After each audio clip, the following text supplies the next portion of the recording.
thanks for all the many blessings at this Thanksgiving time of year. In your name, amen. Amen. Thank you, Mr. Morvig. Shoot a paper with that. Well, I didn't realize it was 6:01.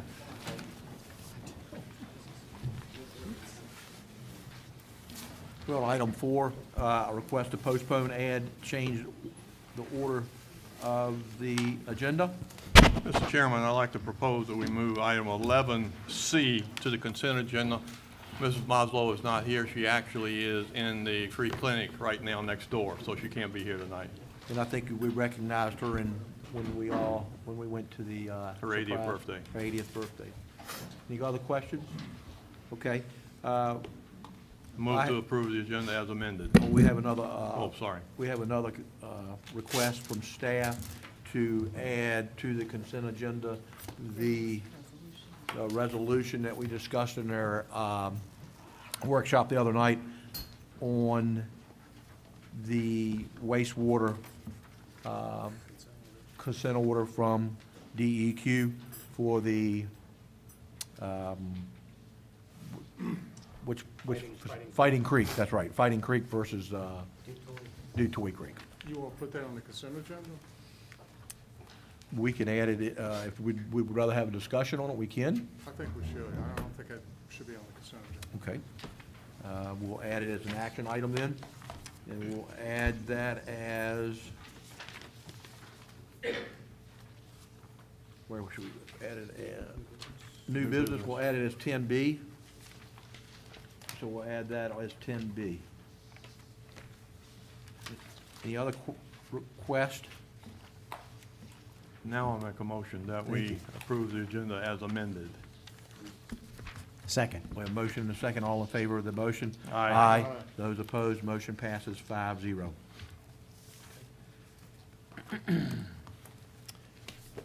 We'll now move on to our first of 2 public comment periods.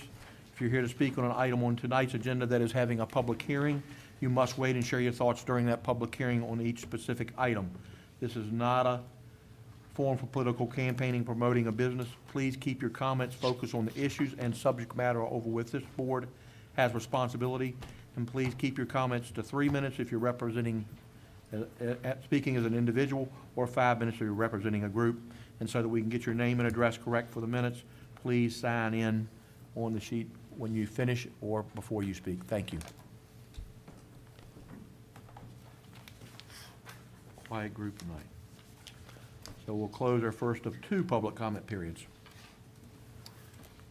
We'll now move on to consent agenda item 7.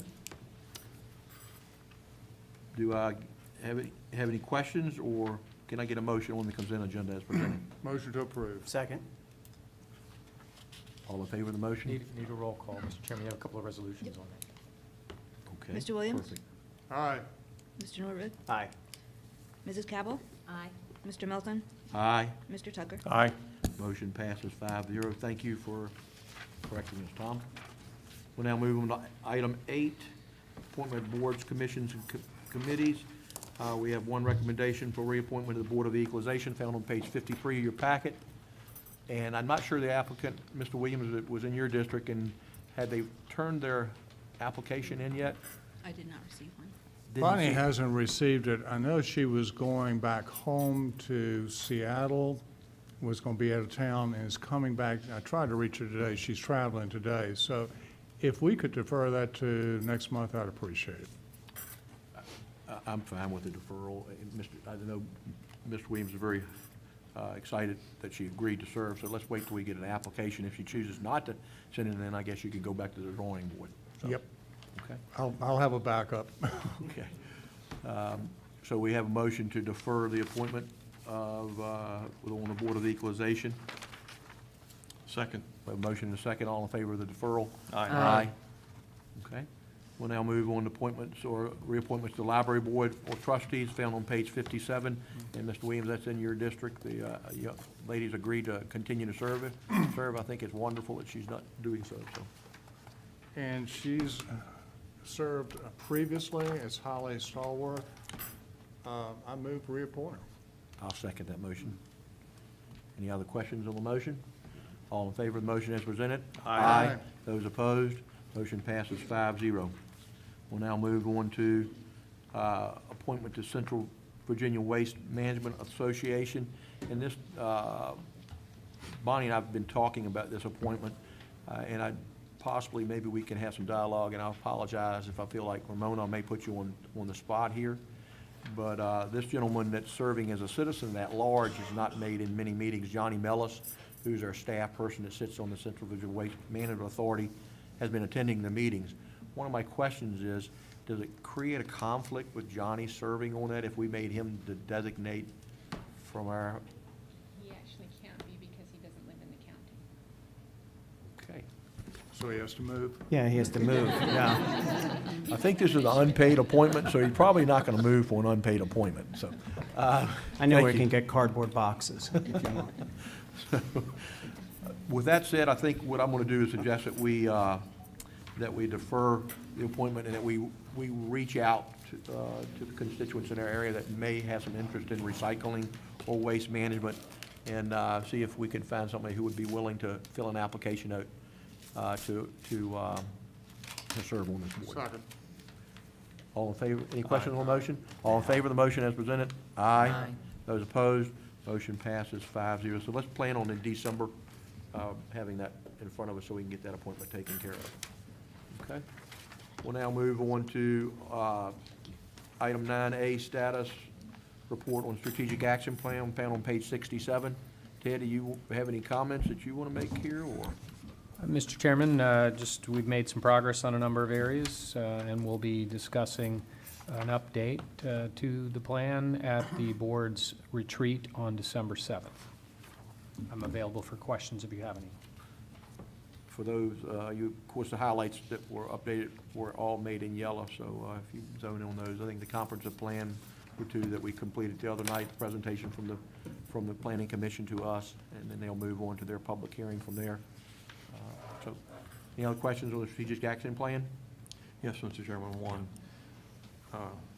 Ted, on several places where we have in the target date the word ongoing, does that mean specifically things are happening, or it's just a placeholder to say, yeah, we'll get to it when we get to it kind of thing? What? Great question, and in fact, that's one of the issues that I'd like to address at the retreat, that we set out some benchmarks, but then maybe in certain cases, the direction has changed slightly. Right. So we may want, we can't mark the next action step as completed because we've decided not to go that direction, for example. Or, and then another example would be, and I'll give this one specifically with the legislative program. We had a meeting with our legislative delegation. We presented recommendations. They held their last short session, and those were marked as completed. Now we're going to do that again. In fact, we've done it again for this year. Do we continue to put that down as something in our strategic action plan, or is that more of an operating process? Right. It's ongoing. Do we want to mark it annually? So those are some questions for clarification and kind of refreshing the document to make sure it meets your needs. Well, Mr. Chairman, may I proceed? Yes. On page 6 of 11, just to take one primary example, priority HS5, number 3, identify and prioritize the unmet public health and safety needs of the Powhatan population. That says everything and it says nothing. And so I guess my question is still the same. Do we granulate these things? That's your point, your job is to granulate them into some specificity.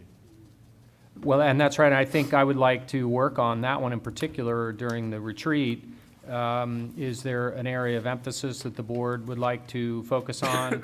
And can we come up with something that's defined, measurable, time-bound, and that we can work on, or is that more of a general statement of principle that we always want to be thinking about how we can improve our our response to health and safety needs. I'm So I need a almost- little bit more, I'm almost finished with my interrogation, I'm sorry. no problem.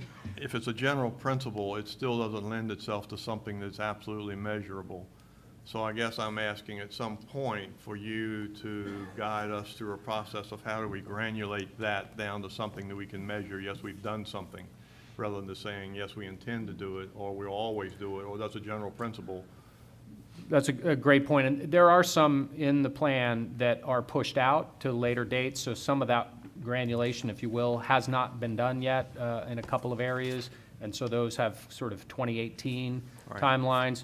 But then there are others that are just ongoing and could use some more granulation. So we'll want to sharpen that coming up very shortly. Thank you, Mr. Chairman. Perfect, good question, Mr. Tucker. Any other questions on strategic action plan? Not, we'll move on to item 9B, status report on bonded projects found on page 79 of your packet. And does anybody have, Ted, do you have anything you want to add, or? No, I just want to make, Yeah. acknowledge the progress in particular on the water tower and 911 courthouse expansion project. You can all see that as you go by or as you're diverted from the street, because you can't go by, that there's significant progress going, and also acknowledge the schools, and they'll be wanting to share their progress with the board at the upcoming joint meeting, and we're hoping we'll be start to move toward planning some ribbon cuttings. Perfect. So, Mr. Chairman, the date of that joint school board meeting is what? The 4th, 4th of December. Mr. Fund? The 4th. December 4th. Thank you, Mr. Tucker. So, does anybody have questions specific to any staff? I do have one. If Mr. Nolan could come to the podium, I have a question just to want to kind of understand and digest. This has basically the $10 million LMR radio project, which you've been heavily involved in. Yes, sir. So one of the things that's in the design development, we're at 81% complete. Right.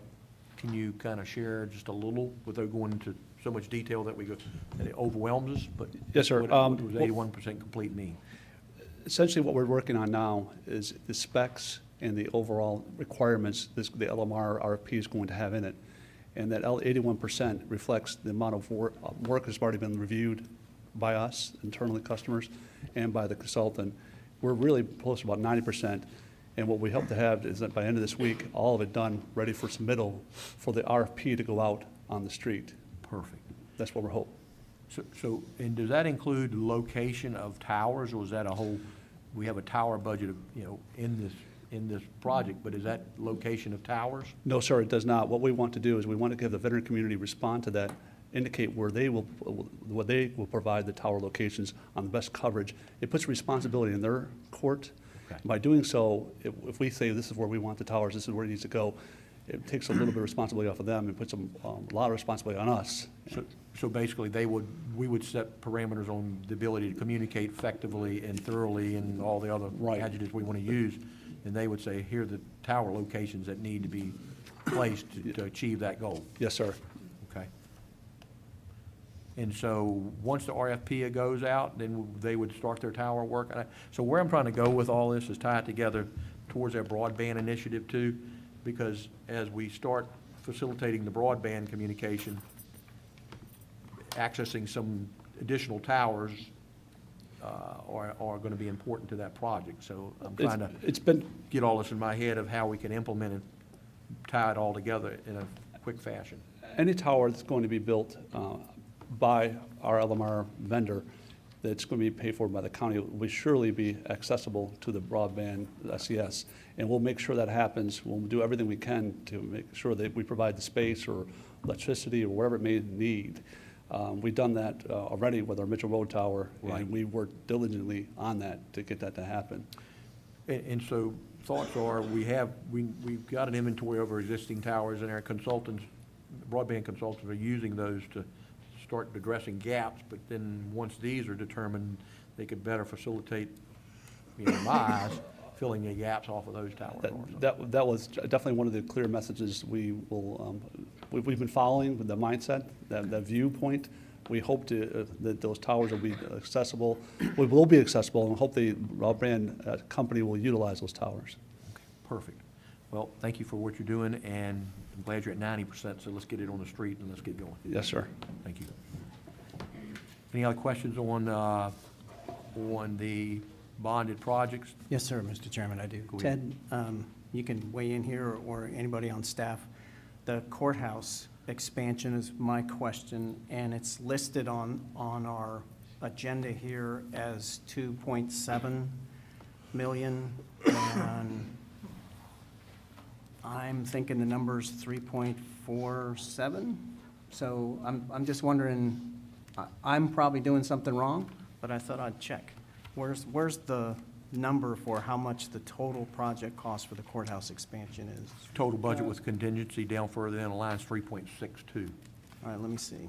It's For the- on page, there's Because not I'm a looking at the number table there. that's on the agenda item. If you go to the courthouse expansion pictures they show, it has the total project there, Larry, and it's on one of the lines there. Total budget with contingency. That's the right page. If you This look- one? That's the correct page. yes, Page sir. 82, I think. If you go to the, Okay. 1, 2. So I see 3, 477,000 in 8, contingency. 9 lines from the bottom where it says total budget with contingency. Okay, 3.6? Mm-hmm. Okay. So that's above budget, right? I don't Yes. mean to give anybody a black eye here, but we are over budget on that, correct?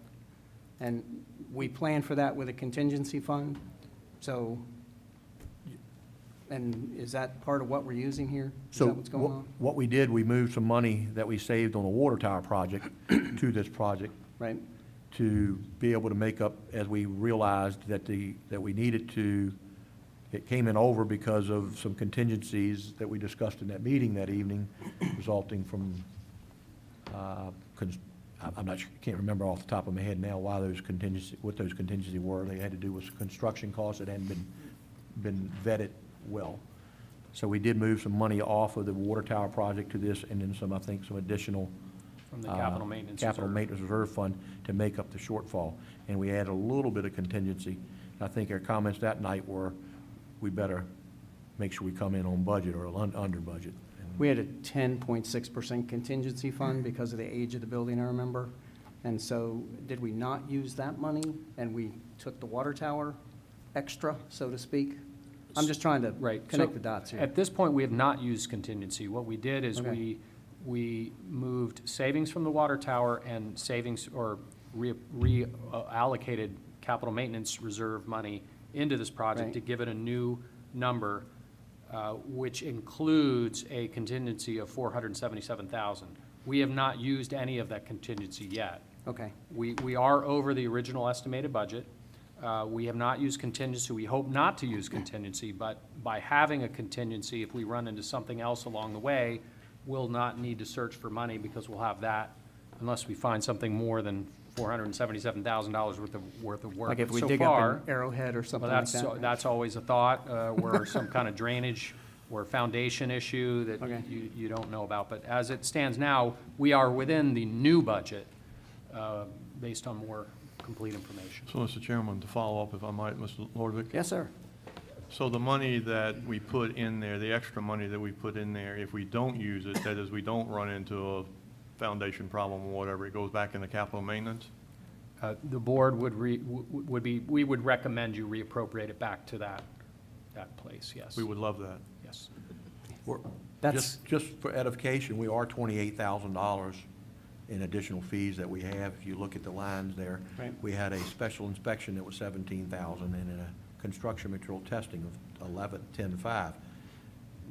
You know, just going forward, you know, I want to make sure that when people bid on a project, that we're holding them accountable for what they're bidding on, and they fully understand. Well, that's exactly where I'm going. You just said it, Mr. Chairman, because, think- you know, in 2016, it was going to cost 2.4 million, I remember. And then suddenly, a year later, it's $1 million more on top of 2.4, and we were kind of at the mercy of only having two bidders. And I know costs are rising and there's business elsewhere, et cetera, but I think once you make a deal, you make a deal. And that's that, unless there's something really bizarre that happens along the way. Mr. Chairman. But that's kind of where I was headed. That's the summary of what I'm trying to get across here. So I just want to make sure I understood the numbers. Go ahead, Mr. Lane. The cost increase that we experienced wasn't in the limited number of bids, wasn't it a function of the market going hot at that particular time? It was, one of the functions was we did not put the bid out as early as we anticipated because of some of the, I remember some of the politically correct, add-ins. and that certain add-ins people- or the changes that Yep. were being required possibly by, So when chambers the- or when the whatever. bid did go out, the market was hot at that point. It caught fire. And It that did. resulted in a limited number of bids and cost increases that previously weren't anticipated when the market wasn't as hot. Correct, Mr. Williams. So there was a couple things all the way around, but again, we did anticipate that it wasn't going to be 2.4, which was 2.7 less the A&E, the budget we'd already spent was 300,000.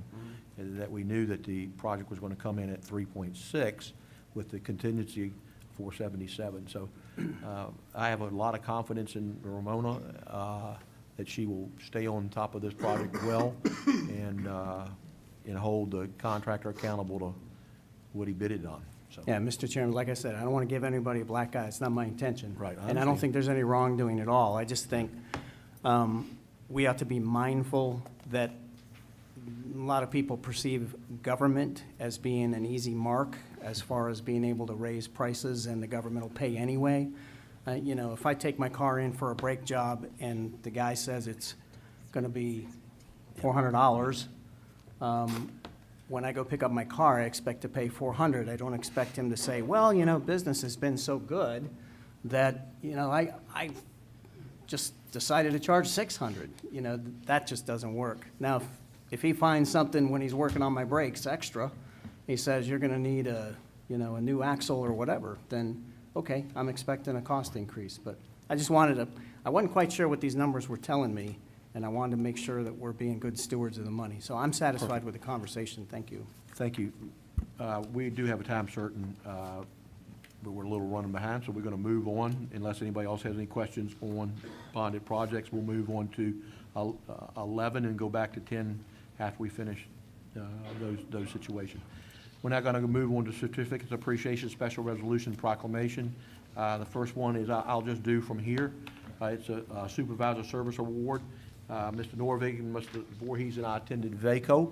VACO is Virginia Association of Counties. It's a very well-attended event. Just as an FYI, Mr. Norvig is, to my knowledge, the first supervisor from Powhatan County ever be a certified, I could say certified in many different ways, but certified planning board of supervisor member from this county. So congratulations, Mr. Norvig. But also, VACO recognizes supervisors that have been given 10 years of service to their county. And so Mr. Tucker made the 10-year mark. So the Virginia Association of Counties Supervisor Service Award, VACO recognizes Carson L. Tucker from Powhatan County for 10 years of service to the county government. Thank you. Thank you.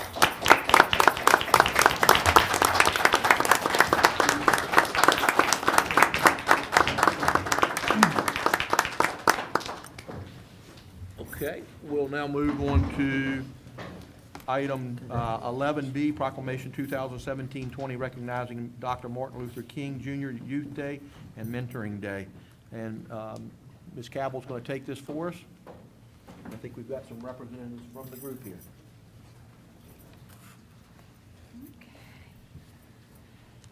This is a proclamation in recognition of Martin Luther King Jr. Youth Day and National Mentoring Day on January 15th, 2018.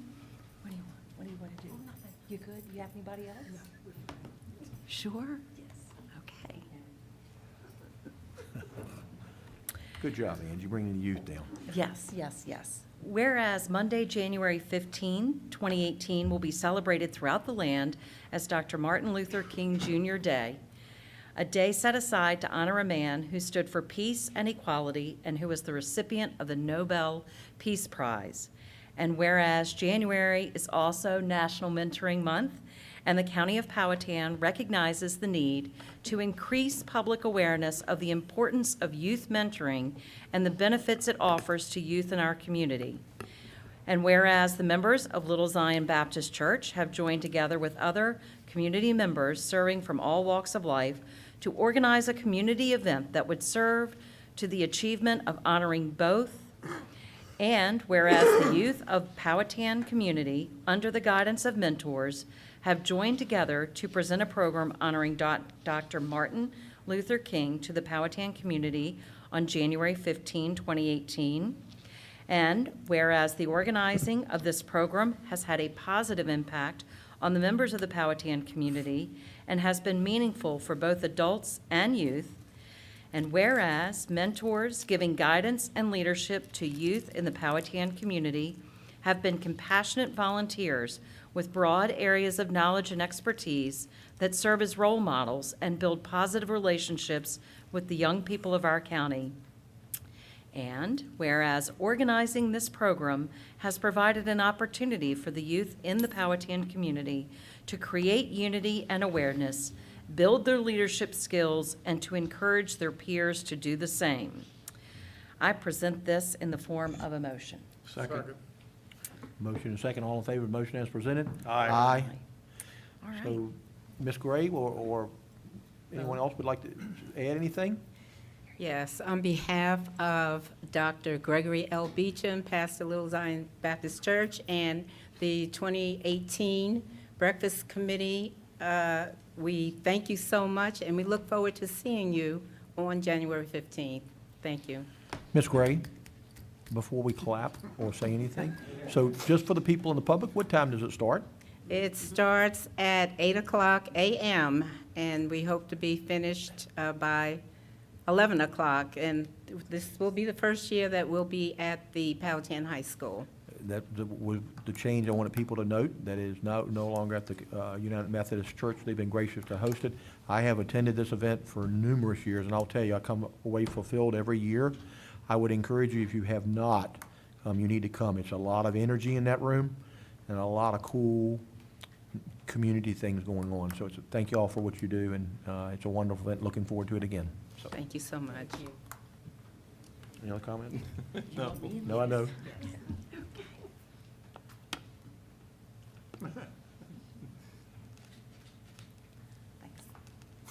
Didn't, thank y'all.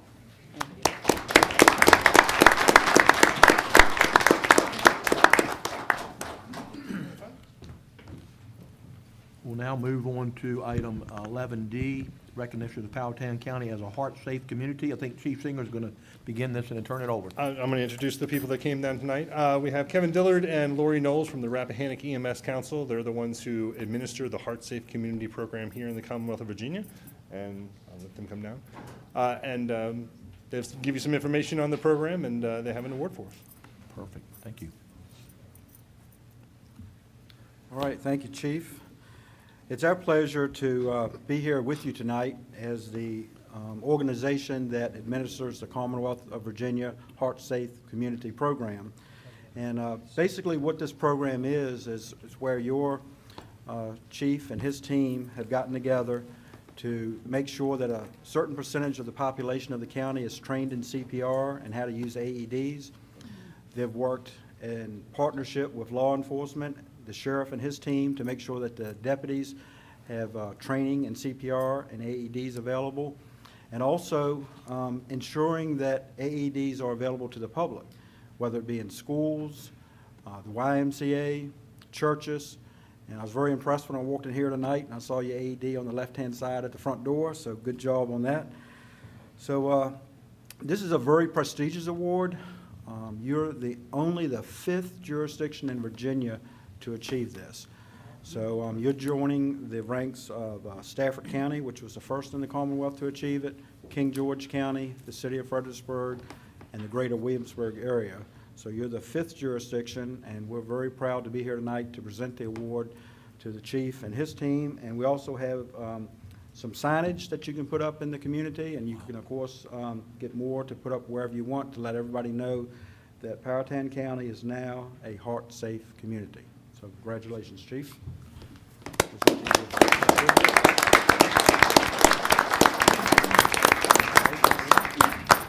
Local paper right here. Okay, all right. We'll make sure I think we fix Ted- the sign here then. We gotta bring the sheriff over. Yes. Bring the yes. sheriff. And Tom. And Cindy, Mr. Houseman, Cindy, come in. anyone else? Come on, Don. 'Cause this, We'll get in front of yeah, Don, you come in. This also involves what the sheriff's office does, carrying AEDs in the cruisers. It also deals with having EMD, which is one of the major criteria, and we just implemented EMD last year. So this is really a group effort between everything that all public safety has done over the past year, so. Wide shot.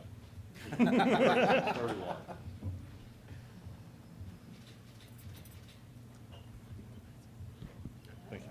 Thank you again. All right. Great job. Thank you. First of all, thank you for the award, and Chief, Yeah. Chief, thank you for the, for what, all you've done. Brad, thank you for all you've done, all y'all to help us.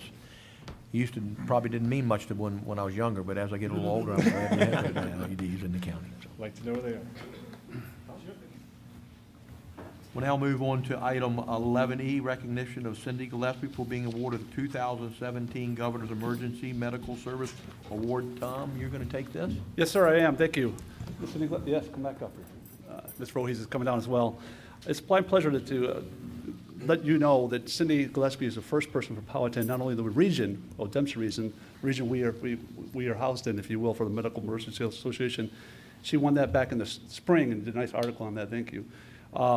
Now she was nominated as a result of that for the state award, and she won the state award, the governor's award, this November, what date was it? 11th. And I have to say, she's done a great job since I've been here, but way before that. Brad obviously was very, very astute by putting her in charge of the 911 center before the 911 being an independent agency. But she worked, and just for your edification, she worked diligently on putting EMS into place by herself, basically. She did it in about a month and a half, and the result of that, the citizens here in Powhatan are better served with it. Because if you call up with a medical emergency issue, our people now, 911 people, can walk you through first aid and give you dedicated professional advice over the phone all the way until the first responders get there. So that because of that, Cindy was recognized for her hard work. She continues to do her hard work on the CAD implementation, and that's going well, and that's we're going through that right now. And right now we have her husband here, who just raised her hand, part of the public safety community, and her sister and another dispatcher out here showing support. And we're just really proud of the work she's done, and just want to turn over. She's very humble, but I think she has something to say. Okay. I have my little notes. Perfect. So I do want to thank everyone for the recognition that I'm receiving today. However, none of this would have been possible had it not been for many people along the way. I would like to thank the following: Sheriff Nunley, Sheriffs Neal and Woodcock, Donna Skeens, Tom Nolan, all of Powhatan Public Safety Communication Officers, the members of the board, county administration, and the fire and EMS department. All of you have played an important role in emergency communications in Powhatan County. Ooh. These accomplishments were a team effort, and I look forward to working with you for years to come as we strive to continuously improve operations in the 911 Center. Thank you. Bravo.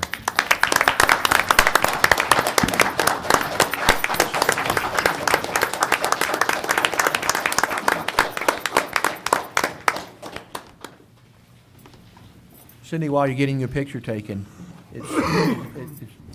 I remember our first conversation about several years back when I got elected, and I saw the passion in you at that time to become a better person and improve our EMS communications in the county, and you've demonstrated that consistently. You've invested in our county, and we've also invested back in you. We definitely create the education monies that we set aside, and you're taking advantage of those, and we're really excited to see you continue to grow and what an asset you are for our county, along with all the other EMS and people we have in our county, along with the communication officers and everything. So we're just really excited to see you continue to grow, and thank you for all the investment you've done in our county. Thank you. The certificate was certificate of appreciation to Cindy, signed by the board. President. Thank you. Thank you. Okay. I guess at this time, we'll begin our public hearings, which started at 6:30.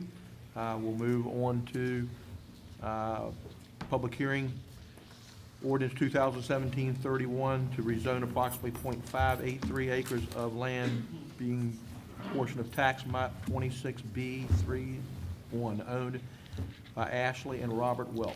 And Mr. Sheridan, you're going to take this for us. Yep. Good evening, board members. As you summarized, this is a rezoning request. This one relates to the conditional use permit request. They'll follow up after this. The frontage on 60 currently is zoned RC, and RC does not permit convention or conference or training center, rather. The property that would primarily take place on off of 60 is zoned A10, where that's a conditional use. Not only the use itself, but also its access need to be included within that conditional use permit. So this rezoning would be a requirement to go to the A10 zoning that would allow them to combine this piece into that conditional use permit application. The Planning Commission reviewed it and unanimously recommended approval in October. Staff as well is recommending approval. Happy to answer any questions on this one. Any questions of staff? It's pretty self-explanatory. Okay. Seeing none. Brett, you can have a seat till we have the public hearing. If you're anyone wishing to speak on ordinance 2017-31, application rezone approximately .583 acres, please come forward at this time. Seeing none, I'll close the public hearing. Any other questions of staff? Okay, I'll make a motion. This is in my district. I'll make a motion that we approve ordinance 2017-31 to rezone approximately .583 acres. Tom, do I need to say this in general necessity, public? The language is in the ordinance. The language is in the ordinance, and I don't need to repeat it. Thank you. Mr. Chairman, Yes. would it be appropriate to discuss the entrance at this point, or should we wait till the CUP? My thoughts are we would wait to the CUP because the CUP is a direct, Okay. the entrance is Okay. direct tied to the CUP versus the rezoning of the property. So that's what I suggested to Brett, we handle them separately, not kind of intermingled. Okay. Okay, good question though, Ms. Williams, thank you. Okay, do we have, I made a motion, do we have a second? Second. A motion and a second. We do need a roll call here, correct, Tom? We do. Mr. Williams? Mr. Norwood? Aye. Mrs. Cabell? Aye. Mr. Milton? Aye. Mr. Tucker? Aye. Motion passes 5-0. We'll now move on to our second public hearing, Ordinance 2017-32, granting conditional use permit, 17-04 to Ashley and Robert Wells to permit a conference or training center on tax map parcel 26B31116J. And Brett, you're going to take this. So this one, as you stated, relates to the rezoning case you just heard. The applicant's proposing to conduct a wedding facility on the property with the conditional use permit. Staff and other agencies reviewed this. I'll summarize some of the comments we received and then conditions that were drafted to address those comments. First of note is that they are now connected to Aqua Virginia for water. The health department also looked at their septic system and is recommending that be upgraded for the use they're proposing. The applicant has met and spoke with septic soil contractors for that, and they have a plan in place to upgrade that system if the approval is granted to meet their need. Regarding fire, their comments primarily dealt with access to the property, with the width and some of the overhanging trees there. So conditions number 13 and 14 would address those to widen the entrance with a commercial entrance, upgrade the road into one of our subdivision specifications, and clear some of that overhang to allow clearance. So those conditions would be addressed there, as well as widening one of the culverts to allow equipment to get in. And then transportation, a commercial entrance would be required. One item of note here, the plan that's shown for the entrance in the packet as an exhibit, the entrance will actually need to be a little wider than that. It would need a 48-foot taper, I believe, as you would exit the property, making a right turn onto 60. And for people entering the property on 60, it would be a 200-foot taper. Discussed that with VDOT as well as the applicant, and they would be providing that at time of site plan when VDOT reviews the entrance plan that's submitted.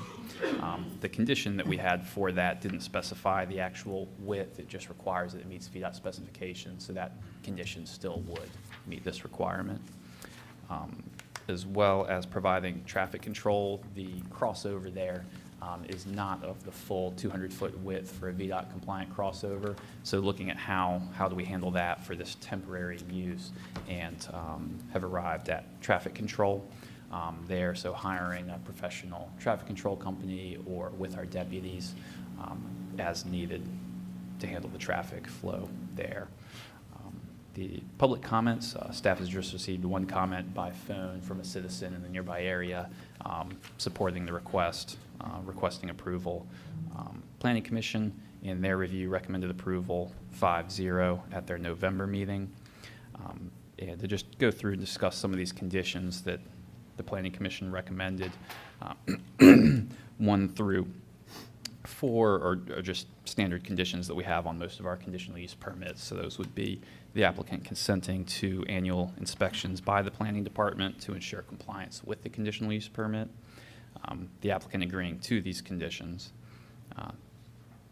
Condition 3, that if they do not abide by those conditions, then a notice of violation would be presented, and if not resolved, then that would be brought to the board for considering revocation of the permit.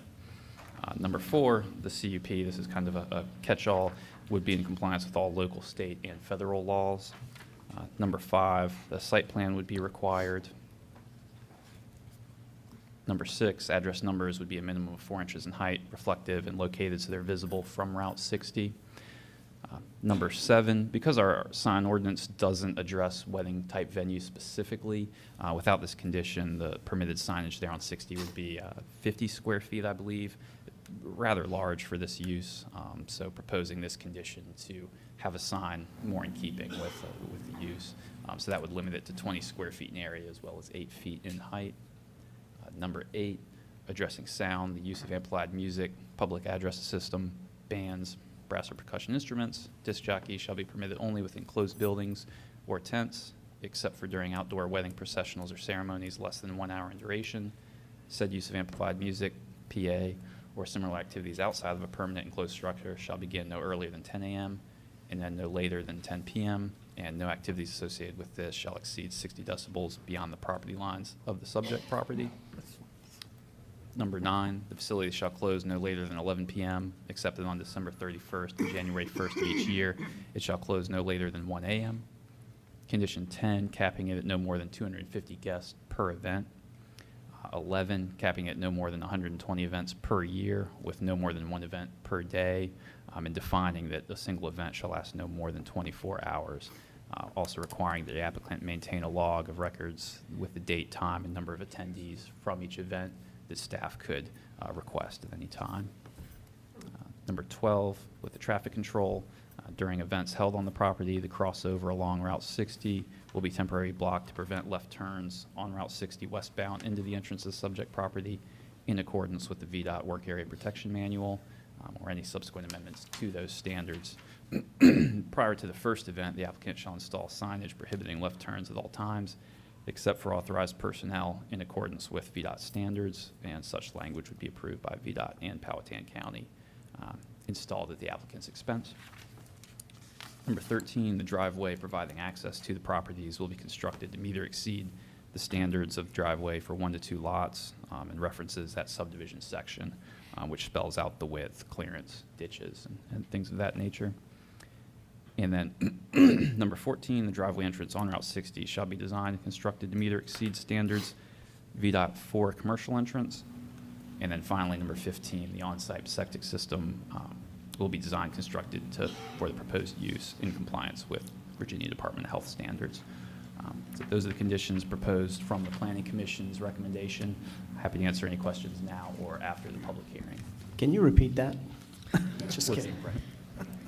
So any questions of staff at this time? You can go if you've got questions of staff. I guess at this point, you want to do it before, maybe the applicant or the applicant agent may have something to say. Typically, we allow that to take place.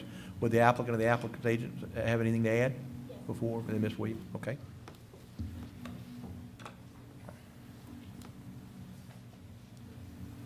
Hi there. Ashley Welch. We wanted to address two of the conditions that we had some concern with. One of them being on 60, blocking off the center turn lane itself. We're concerned about what that may do to just everyday traffic that's going by on 60 and with GPSs and things like that. That was a concern of ours. The other thing would be the noise ordinance. We would like to follow the county's noise ordinance and not necessarily a decibel level be set for our venue. Okay. Any questions of the applicant? Go ahead, Ms. Williams. So I understand you don't want to have the blocking of that turn lane that comes into the crossover that comes into your property? Correct, yes. You don't want that blocked? In our opinion, and speaking with, I have spoken with Virginia State Police as well, that usually blocking something like that, because I believe originally there wasn't going to be additional control, they just wanted us to block it. We're concerned with how that's going to affect people when GPS is telling them to turn, and there is no turn to make there, and needing to kind of reroute quickly on 60. So we were, I believe one of the original conditions was that we, have off-duty officers there, some sort of traffic management, during those first few hours of an event, directing traffic. And I just believe that that would be a lot more efficient and less confusing for guests coming. Mr. Chairman, may I ask Yes. a follow-up question? So help me understand. If you had traffic management staff out there on 60, Yes, sir. how would that mitigate the issue of people popping the hill and seeing cars potentially stacked up in the passing lane because there's not enough storage in the turn lane for the left-hand turn? Well, How would they mitigate that? as far as I know, I don't have a specific way that they would do that. I did speak, like I said, with Virginia State Police. They specifically told us that, each officer would see fit as to how they would direct the traffic in that area, Mr. based Williams? on the amount of traffic that was coming.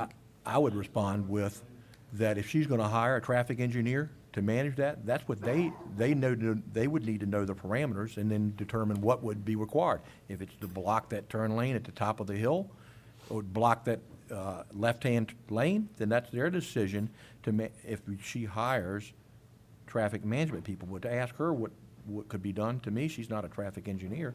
That's kind of putting her on the spot. Well, I'm not a traffic engineer either, so I'm going to be asking VDOT that question, because I'm going to call Kevin Riker, who's the Well, let's finish with district the engineer. applicant. Hold on, let me finish. I'll call him up in a few minutes after I see a former state trooper up here at the podium. He wishes to speak, Mr. Kofer. Woody? I want to stress one thing, it's not a hill there, he's got way over 800 feet of sight distance from this intersection going back. All you need is like 700 feet sight distance. And so you got plenty of sight distance for somebody to slow down and stop. So I'm not sure we talking about over a hill. We got the sight distance coming on the westbound lane. And another thing I don't understand is why would the state ask you to go up to another intersection, which is being used every day by the state police, by the county bounty? If you had the wine festival here that same weekend, you wouldn't be able to go up that road, then make a U-turn and come back. I don't understand why you got the sight distance and yet you want him to go to the next intersection and come back, where the traffic's already going up there. That's why I'm going to ask the VDOT engineer. Yeah, I wish you would. Thank you. Any other questions of the applicant? So as I heard, she had two concerns. Again, the closing of the crossover during the events, and then the noise ordinance with decibel meters. And I'll speak to that in a little bit. Thank you. Any other questions of the applicant? I do. What is the source of closing off the crossover? I think we can probably get more of that from VDOT than the applicant. The Yes, applicant's, yes. And following- you understand, we're charged by Virginia law that health and safety comes Public first safety. in Of our course. locality. So we're looking at safety.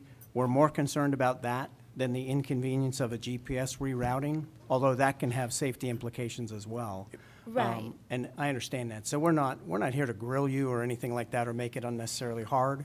We're just trying to make sure that our people are safe. And I completely agree with you. Like I said, we do not want to gain a reputation that entering into our venue is dangerous or exiting is dangerous. So we would like, you know, the best method. What we were concerned with is not necessarily just the GPS, but just that that's going to cause a lot of confusion. Totally agree. I you just know. don't want you to think we're being antagonistic. Oh, We just no. have a healthy dose of paranoia. Right. That's why we get paid the big bucks. up here. Right. No, and we do. We want people coming and going Yep. safely. So. Especially your guests. You know, Exactly. you don't want anything to happen either. No, no, sir. Okay.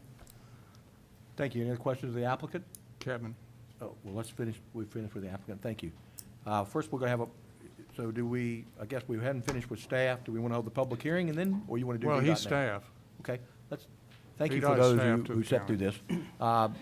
Fine, we can bring Kevin up at this time. Mr. Williams, you requested he come up, you can begin. Thank you. I have some questions also. Good evening. So Kevin, state if your you name, want to make- please. Hold on, let us tell him Oh, who I'm he sorry. is. Sorry, Kevin Reichert, resident engineer with Chesterfield Residency with VDOT. Kevin, do you have any comments you would like to make before I ask you some questions and Mr. Melton asks you some questions? Sure, I mean, I can address the issue that has been raised with the existing median crossover there at the proposed site. Our staff had looked at that initially when the application came in, and our concern there is that the existing left turn lane and the taper is substandard as far as the length of the storage and the taper at that location. And so it's not a concern with the site distance of actually making the left turn. It's the concern, as Mr. Williams mentioned, that if you have vehicles and they're all showing up at the same time to attend the venue, if they were to back out of that turn lane into the through lanes on Route 60, that the site distance is limited as you come over the hill headed westbound on Route 60. So that was our concern with allowing vehicles to use that location to make a left turn. Well, let me ask you a question. Would it make any difference to you on the site distance issue if the turn and taper were increased to a size that you felt like would accommodate the traffic during that 1 hour period where people were coming to the wedding? Sure. I mean, you could look at how much storage would be needed based on the projected traffic that would be turning left there, in conjunction with the opposing traffic on eastbound Route 60, and size that left turn lane to accommodate what you're projecting that would be turning left into the site. So for 250 attendees at a wedding, you would have to guesstimate, I guess, the number of vehicles that would be bringing those 250 people to the wedding?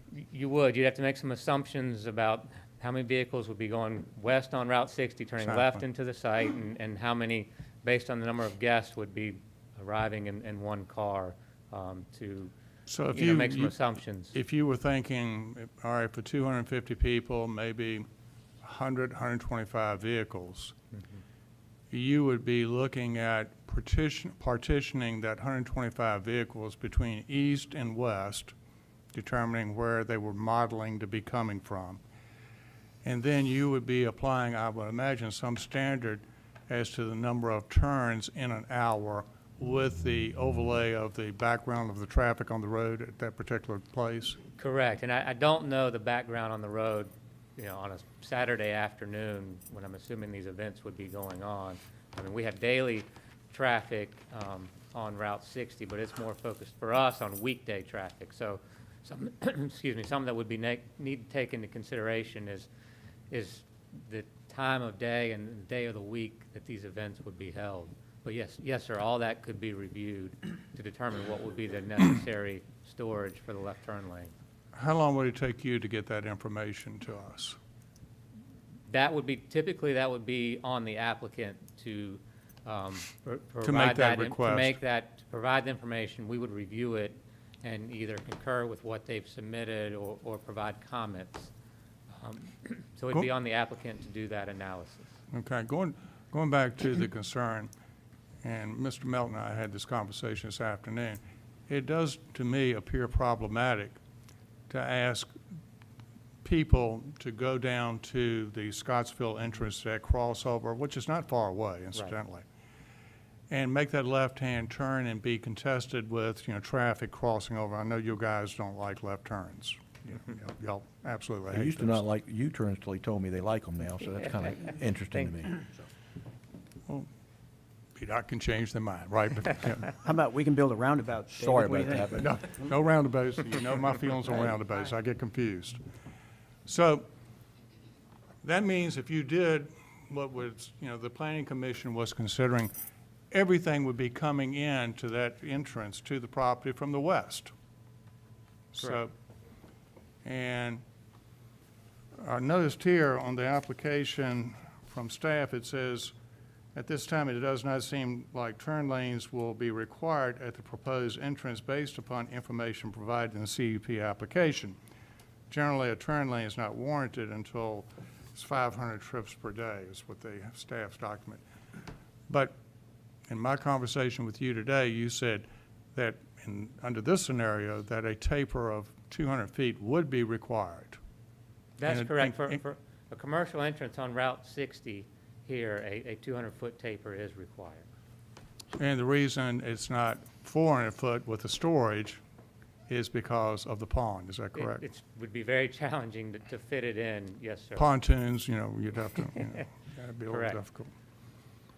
So the options basically is what I'm hearing from you, going back to Mr. Norvik's issue with public safety, is either, the left turn lane in, the existing one now, which is a miniature version of a grown-up turn lane, increasing the taper and the storage such that it would account for the trips coming from the east, making that left-hand turn, and doing the modeling for the trips coming from the west and making that right turn in.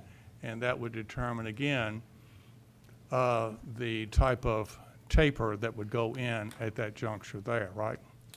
If at all. Well, no, the taper would be required regardless of how many vehicles are turning right there. So the taper for a commercial entrance on a median divided road of that speed is required. So they're building, so just for clarification, if you're coming west, they're going to build a commercial entrance with up to a 200-foot taper. Yes, sir. If you're In the going sentence, east- that's, if they've you're agreed going to that. east. The applicant said they're going to do that. You mean east? If you're going east, If yes. you're going east, coming, You said west. I apologize, if you're coming east, they've agreed to do a commercial entrance with a 200-foot, up to a 200-foot taper. In the sentence, they just said, staff talked to them today. It did change. What's frustrating to me, and I think for staff, and Kevin, I apologize, but I think this thing's been going on for 2 months. This applicant's been asking questions, and then today, we get more information that the 200-foot, because it came from the planning commission, they said a 36-foot taper. So, in going forward, I would hope that our staff will be able to give an answer to an applicant. And I know this gets into, maybe we ought to have our own traffic engineer on staff and quit relying so much on VDOT to provide data. And again, I'm just frustrated that we're here tonight, and we're hearing the 200-foot for the first time. And we can accept the fault for that. I think we had discussed a taper, but I don't know that we ever provided a dimension for the taper until today. It would be So nice for we- the applicant to be able to sit down and say, well, if it's 36 feet, it costs me this much money. If Sure. it's 200 foot, it costs me this Right. much money. So they could do their project analysis. But, again, Well- I know staff's a little frustrated, and I'm a little frustrated that we get here tonight. And again, I know you guys work awful hard for us, and we appreciate all you do. But hopefully going forward, we can get those answers quicker for our staff to be able to sit down with an applicant. Yes, sir. And say. Well, let me see if I can help us out here, Mr. Chairman. Where did the original spec for the commercial entrance without the taper come from? I mean, did it come from VDOT? The spec for the commercial. Yeah, I mean, how did we end up? With the as Mr. 36 foot? As the chairman said, going from the planning commission where it was going to be of a certain diameter, that entrance down there, what was it, 38 feet, was it? 36. 30. How did we go from that? Where did that piece of information come from in VDOT such that we got to this point today where now we find out that it's required automatically to have that taper of 200 feet? Does that get at your question, Mr. Melton? Pretty much. Okay, pretty much. I'm not, I've said Oh. enough. okay. Excuse me. I'm not sure where the 36 foot. But it didn't came come from you? So. Or did it Mr. come from VDOT is what we're asking? Mr. Williams, I think it from came. VDOT, it just said a taper was required, and I'm not sure the dimension. Right. They required a taper, so I drew up this standard commercial taper, the 30-foot, 25-foot radius, with 41 flared in going out. And I called John Flippin, Okay. and we discussed, and he said that's what we were talking about. So I drew it up and presented to y'all. That's what they are planning on putting in. And it lines up with the crossover. And another thing I asked John about, I say, you do know that the taper at this intersection is the same as the taper at 300. No answer. I mean, why? So why is the stacking any different there? Stacking up there, which will be more people turning up there. The county manager's gonna be going up there all the time turning, everybody's turning there to go up to the courthouse. Where is this? Scottville Road. So the taper, But they David, want to put these other people, it's the same taper up there as you got at this crossover. But that's a historical anomaly. Yeah. That's ancient compared. That doesn't mean we continue to replicate what we Yeah, don't it's like, think is it's like if right. you filed your taxes wrong, you keep on filing them the same way because you've always filed them wrong. but I think Mr. Kofer's point is that, so if it, that you're forcing traffic up to the same distance of taper. You know, so I have other questions, but you continue, Mr. Well, Williams, I apologize. you know, I share the same concern. Actually, I don't like that turn, excuse me, making a U-turn. If you ask me right now, based on the information that has been provided from VDOT, I would be more inclined to have the existing crossover improved to meet the standards to accommodate the projected traffic on events and have that looked at along with what's going to be coming from the west, turning right in and doing the modeling for that, you know, the partitioning of the traffic. That, to me, where I'm at right now, is the preferred way to go. So, thank you, David. So Kevin, I have a question. So you, Yes, sir. in this, it said, at this time, Mr. Williams just read it. It said, it does not seem that turn lane improvements will be required to propose interest based upon information provided for the CUP application. Generally, turn lane is not warranted until a proposed use generates 500 vehicle trips per day, okay? Would you be assuming that all 500 vehicle trips come from one direction to trigger that? Well, I Or- think because under this wouldn't scenario- some come from the east and some come from the west?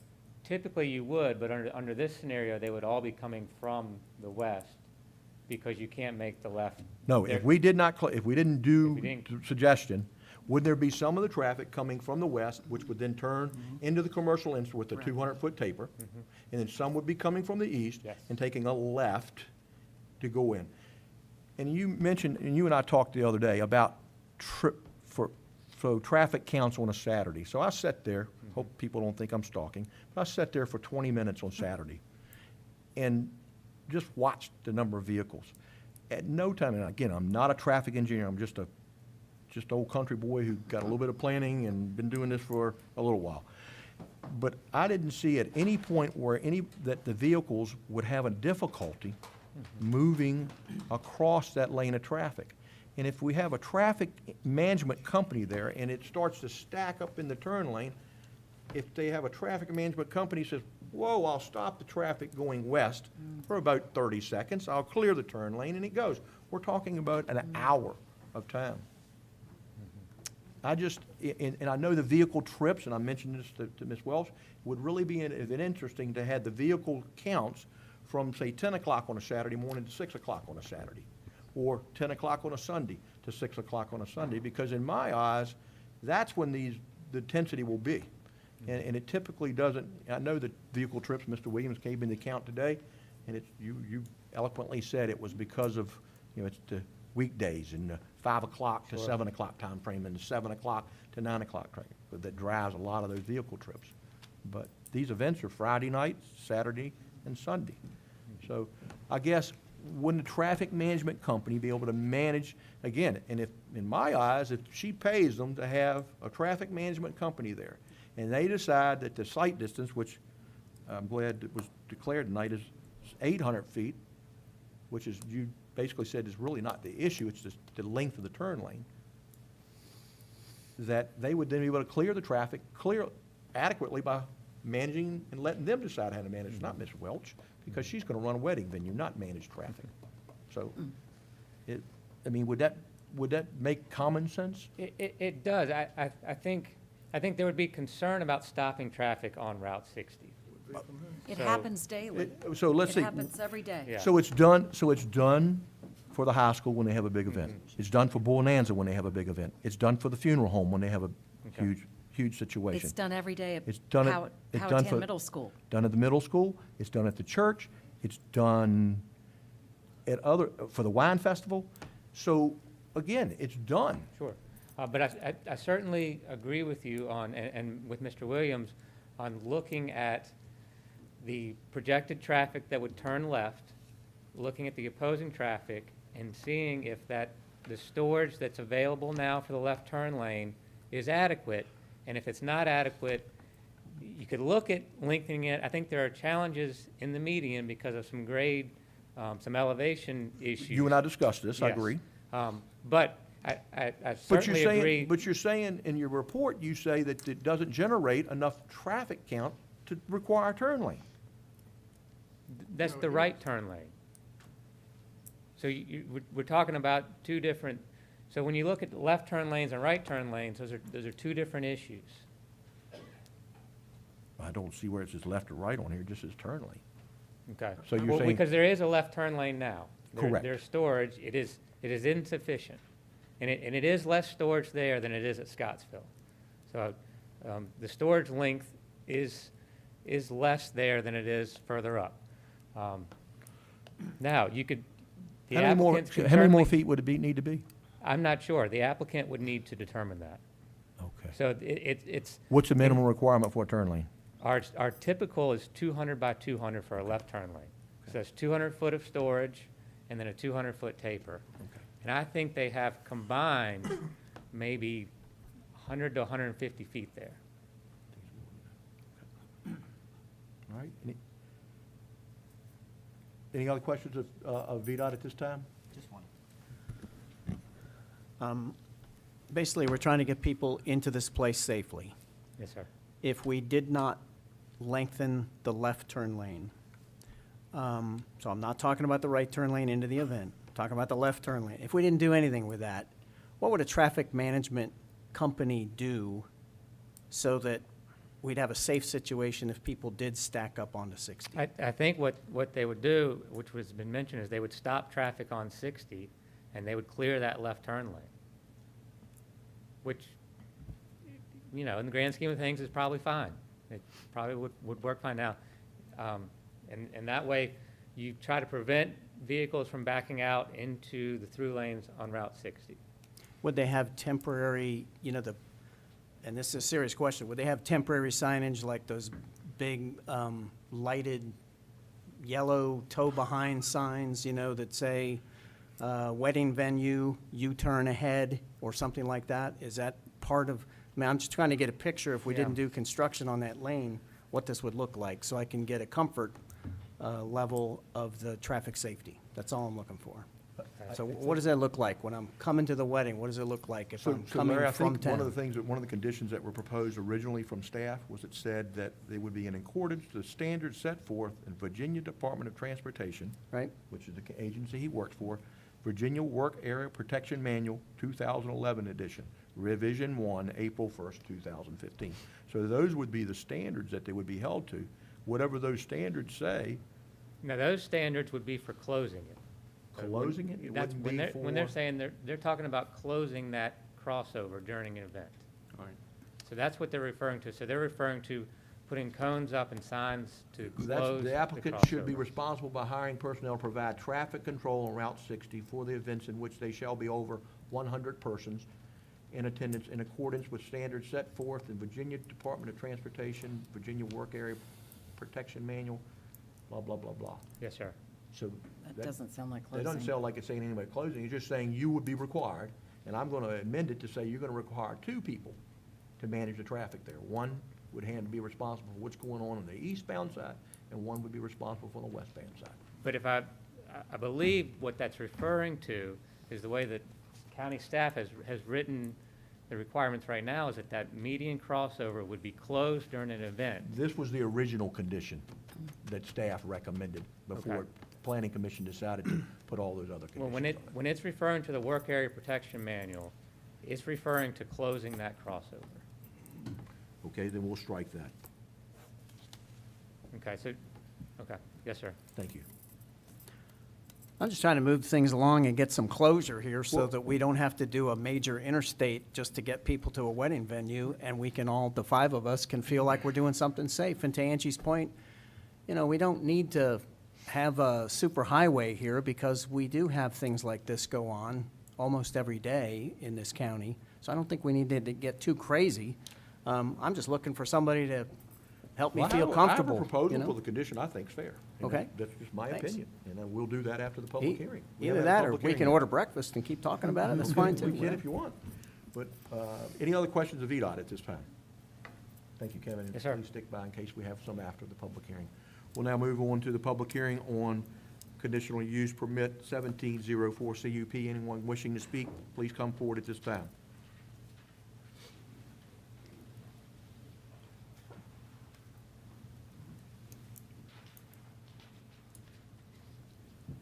Jamie Timberlake, 1450 Schroeder Road. I'm here in my business capacity. I've worked in this industry for 25 years. Honestly, I didn't plan on speaking tonight because I thought it was going to go a little smoother than this, but nobody shows up to these things all at once. In 25 years, I watch it every single weekend, 3 times a weekend. I did 83 weddings last year in my business. I'm telling you, this is a null point. Just drop it. There's a turn lane there. You might have 4 or 5 cars that show up at the same time. I mean, really. Honestly, I can't believe that it got to this level here. I heard about the other meeting. I wasn't there, but it really is. Nobody shows up to these things all at once. It's not a. The other thing is we're using numbers I think that are extremely high. The average wedding in the business is about 125 people. So you're only talking about half in most of your weddings. And in the venues in Powhatan, most of them don't even go up to 200. So, you know, if you want to limit that, then limit the people coming to the venue, and then you've handled that issue. But again, I just think we're beating a dead horse here. It's a left-hand turn. It meets the sight distance.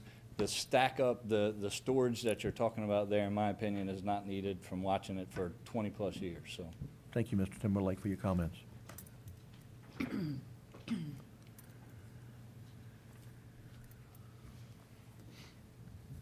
Good evening. My name is Joey Paquette. I live at 1440 Morewood Drive, Powhatan. I've had the pleasure of helping the Welches through this somewhat terrifying process at times. First point I would like to make tonight, that this is a conditional use permit, that if the board finds it at any time, excuse me, that they find this unsafe, they can revoke the conditional use permit at any time, which is a huge risk for the Welches. Second, hitting on the westbound turn lane, the engineer has given us, it's 800 feet. So you have 2 lanes. If you have 800 feet to see in front of you, if you're in the left turn lane and it's stacking, I'm going to get in the right turn lane. I'm going to get in the right lane. You have 800 feet to make that decision. So also, we submitted this application in July, sat down with VDOT, 2 engineers. None of this was ever brought up. 200-foot turn lane, never brought up until tonight. So, you know, I'm shocked and appalled, basically, that, you know, you're just throwing all this, you know, and I would like to see, you know, unfortunately you were not at the meeting, where exactly this is coming from, the VDOT regulations. So, you know, this is a very trying and overwhelming process. They've been through the ringer. They've done exactly what they've needed to do to be proactive in meeting with the agencies, and then get blindsided by, you know, it may be a comment to you, but it's $150,000 to them. So I appreciate what you're doing. I don't envy your jobs, but, you know, we have submitted this thing in July, and for whatever reason, you know, I happen to be good at this. I've dealt with this for 7 years at the county. I've helped guide them. They've done exactly what they needed to do, and then get blindsided tonight at the meeting. It's Well, first of all, thank you, Mr. Paquette, but we haven't passed anything yet, so we haven't blindsided anybody. We had some dialogue, but your points are very well taken. Thank you.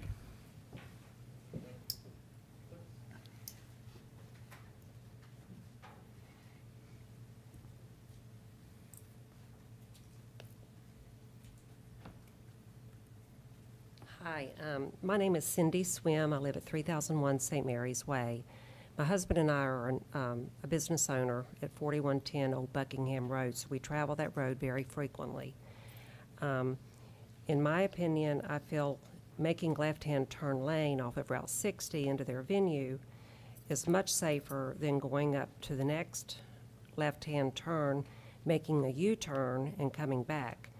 Once you make a U-turn, you have no acceleration. You're just at the mercy of oncoming traffic, and you're late to this wedding, and oh my gosh, I've got to go, and you step on it, you make your U-turn, and you're rear-ended. I know that turning off of 60 to go to our business, traffic stacks up, but it's never an unmanageable stack up. When it is, you either slow down, move over, or keep going. I really think that making this left-hand turn is going to be a much safer alternative than going up and making your U-turn and coming back.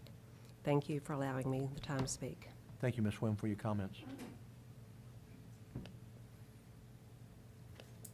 Anyone else wishing to speak, please come forward at this time. If not, I'll close the public hearing on ordinance conditional use permit 17-04 CUP. Any other questions of staff at this time? Yes. Mr. Williams?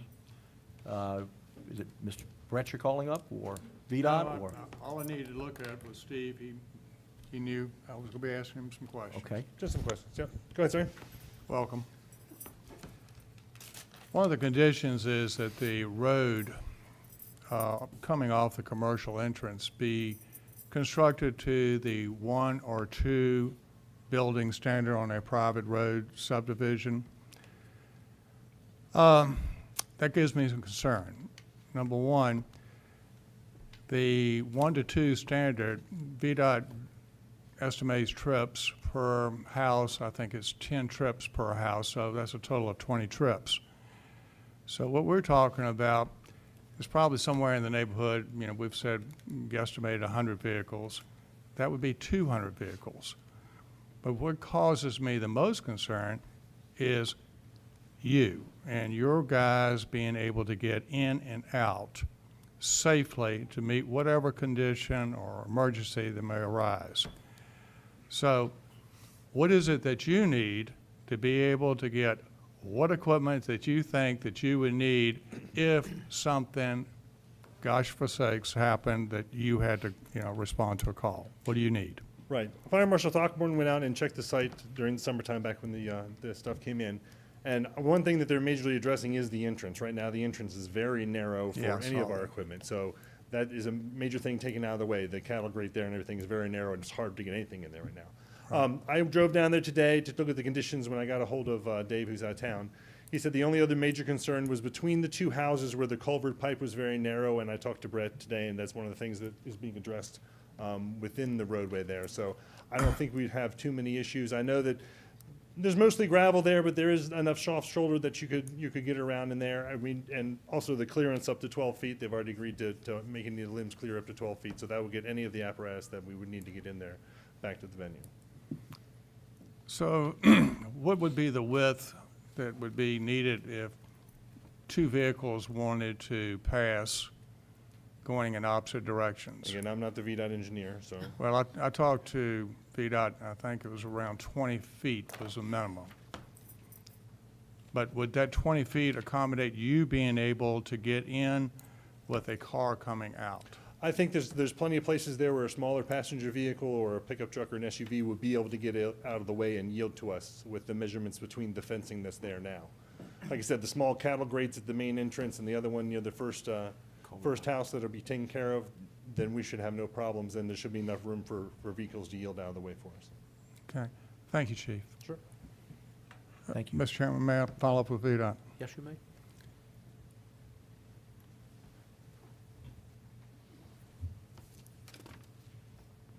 Yes, sir. Kevin, what would be the width of the road to be able to accommodate vehicles passing, coming in and out? For two-way traffic? Yes, I would- if you had to have it at certain places. Minimum, we'd be looking at 20 feet to accommodate two-way traffic. Okay. Thank you, Mr. Chairman. Thank you, Mr. Williams. Any other questions of VDOT? Or any other staff members at this time? If not, I'm going to, this is my district, I'm going to make a motion here. Mr. Chairman, before you Yes. do that, because I know you have a proposal for condition number 12, I assume. I also have a proposal for number 8. Well, I was going to address 8.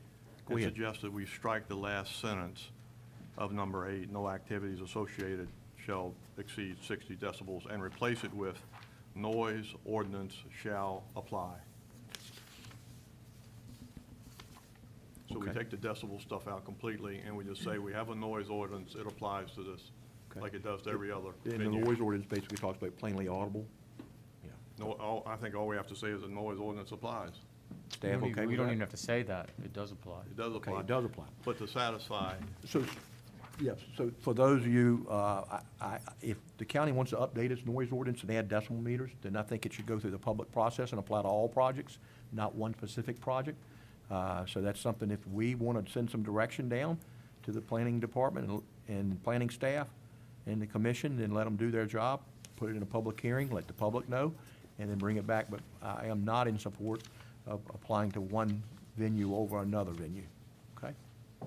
So I like the amendment. Mr. Chairman, may I suggest that you vote on each amendment individually? I mean, all 14 of them? Only the one no, we're going to in other change. words, you've made a change. The way this should normally happen is a motion is made to strike that last sentence and replace it with this sentence. Then you. So moved. Okay, I'll second the motion. You want to do it that way? Can we do a roll Right, call vote? that keeps it clean and everybody knows what the end result is. Okay, all right, so we're now voting on, we're going to amend condition number 8 to strike the decimals and just add the sentence that says, per the noise ordinance. Any questions? Bonnie, and do a roll call, please? No need on these, Mr. Chairman. These No are need on just- roll call, just a- No, just the final ordinance will require a roll call, but these are just Okay. amendments to the ordinances. Call the vote. So what's the motion? The motion is to, in condition number 8, strike the last sentence which starts, no activities associated, and replace it with, the noise ordinance shall apply. Period.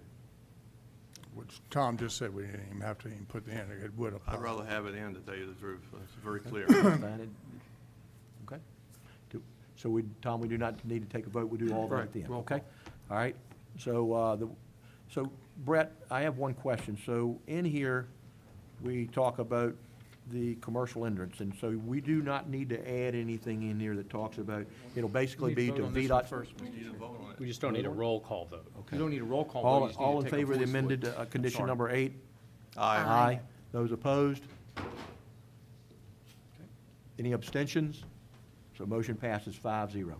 Thank you. So now what we're discussing is, as this conditions with that change. And Okay. So that's what, when we do each one, when we have a final product, it'll be with all the changes. Okay, all right, so Brett, back to this commercial entrance. So tonight, previous to the meeting, you discussed with the applicant that they were okay with the, meeting the language that says the commercial entrance will be built to VDOT standards. Correct. So, And so that could say excuse up me, to correct, yeah. 200 For- feet. That would apply when they apply for their site plan or they apply for a land use permit from VDOT to do the work.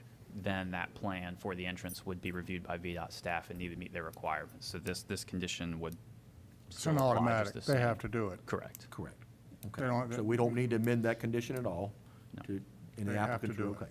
Okay, All right, thank you. We'll now move on to condition number 12. And again, I'm going to go back to the condition that was originally proposed by staff, and it read this: the applicant shall be responsible for hiring, and I'm going to add it, 2 personnel to provide traffic control on Route 60 for the events which there shall be over 100 persons in attendance in accordance with standards set forth in the Virginia Department of Transportation. And I'm going to add that it'll be provided 1 hour before the event begins. Okay? And that's it. So you're suggesting striking all of 12 as it's written and replacing it with what you just read? Yep. The applicant shall be responsible for hiring 2 personnel to provide traffic control on US Route 60 for events in which there shall be over 100 persons in attendance in accordance with standards set forth in Virginia Department of Transportation for 1 hour prior to the start of the event. How about instead of 2, say adequate personnel to cover traffic coming from both directions? Because what if it requires 3? I mean, I'm just saying, Okay. why limit the number? No fewer than, or? Yeah, no fewer than 2. I'll go with that. Thanks, Angie. Okay. Might you want to quantify a professional, or what is personnel? Is that my nephew? Yeah, good point. I don't know. I got an orange vest at home. I mean, So I Tom, love, Tom, do you personally have a love suggestion there that off-duty deputies. would they be, because I don't think a deputy is a licensed traffic engineer person. Well, one thing I'll point out is their insurance company is going to want them to make sure their guests are safe. So we haven't really discussed this tonight, but their insurance company is going to drive a lot of these Yes. issues. And so I think if we say adequate, properly trained or properly qualified personnel, I mean, if their insurance company finds out they're using 2 16-year-old kids, they're going to have big problems with their insurance. So what was the word you just used, properly qualified? Properly qualified. Okay. 2 properly qualified personnel. Up, 2, what was the word you wanted to do? No fewer than? No fewer than 2 properly qualified personnel. That's for 100, so if they have 75 cars, they don't need to hire anybody. 75 people. People, right. And I'm sure the sheriff's department has lots of properly qualified people that can. I would hope. Lots and lots.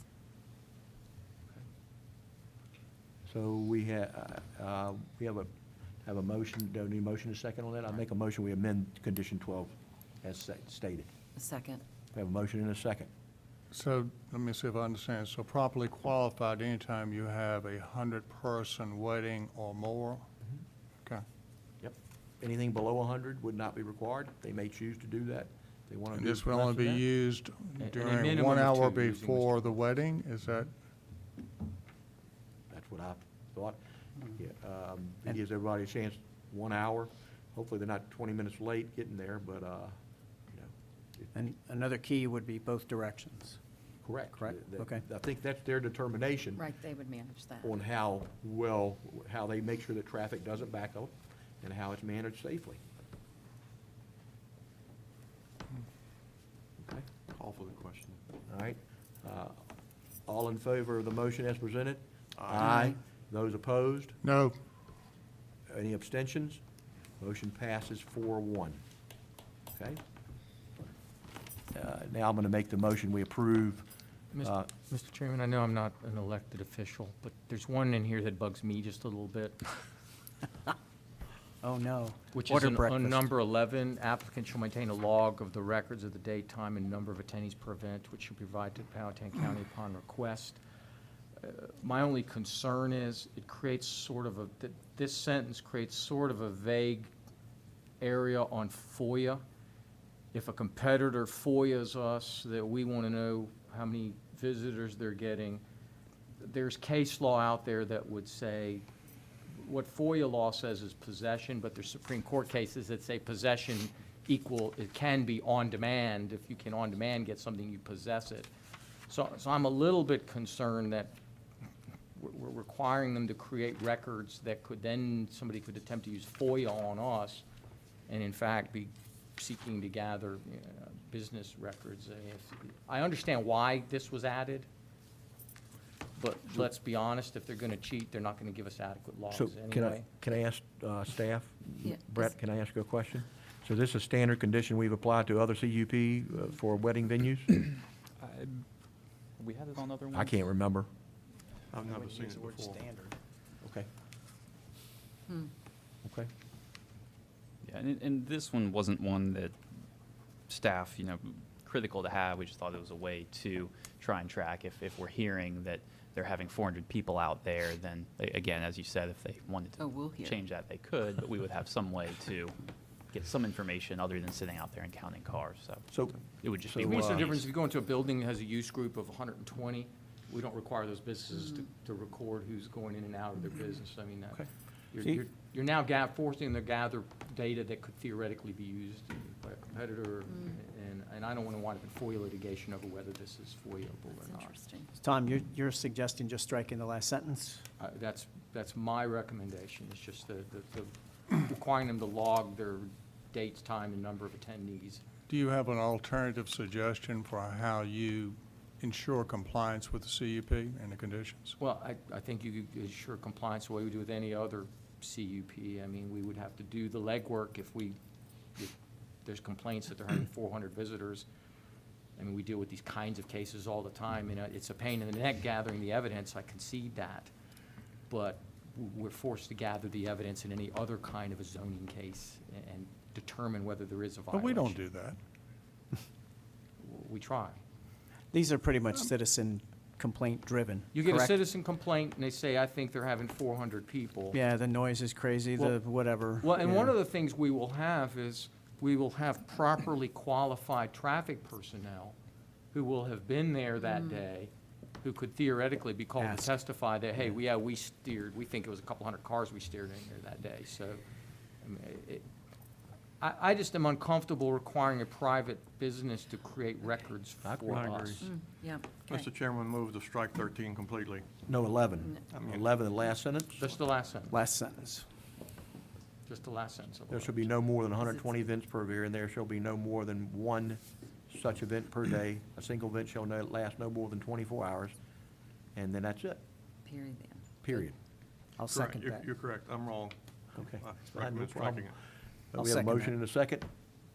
All in favor of the motion as presented? Aye. Those opposed? Those abstentions? Motion passes 5-0. Okay? All right. I have a condition I'd like to see changed. By all means, please. Number 13, instead of defaulting to our private road standard of 1 to 2 lots, I'd like to see the road constructed to accommodate a 20-foot, 20-foot lanes. So Brett, we have a proposal from Mr. Williams to build it to 20-foot, or 1 to 2 lot standard is what width, 18 or 16 feet? 14-foot roadbed, I believe. 14 foot for 1 to 2 lot? What's our 1 to 3 lot With, private road standard? Ed may know this. What's our 1 to 3? We have 1 to 3, 3 to 5, don't we? 1 to 2. 1 to 2, then 3 to 5. Just a driveway. Right, 3 to 5. 5 is 14, 6 to 10 is 20. So we would make them build this road to 6 to 10 lot standard private road. Correct. I'm not in support of that. Anyway. We have a motion in front of us by Mr. Williams to amend the condition to require 20-foot width. Is there a second on the motion? I'll second it. You'll second the motion? Okay. Motion seconded. All in favor of the motion as presented? Can we discuss real quick? We can discuss. David, why do you want the 20? Is it just because of the passing distance? And after Chief Singer said that there's room for people to pull over, are you still concerned? I'm just trying to figure this Yes. out. So, Okay. so I'll have a comment. So I fundamentally think that 1 to 2 lot, driveway standards is fine. It has pull-offs. I was concerned as I drove out there with the bottleneck that was created with the culvert. They've already chose to address that.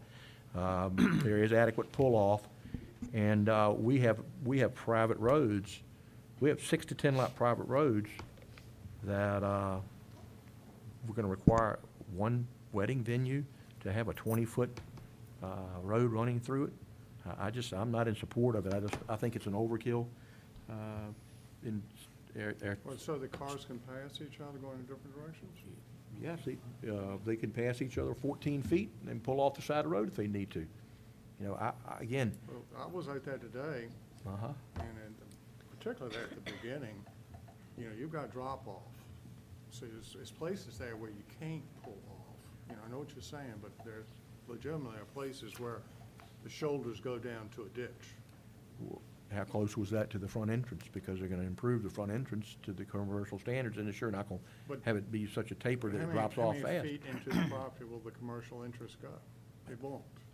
It'll go four ways in that they sure can't, if you've got decline, they're gonna have to taper that. You're not gonna have something drop off like this and run out on the 60. Well, Anyway, we're I, not gonna raise, so that's. you know, well, we may.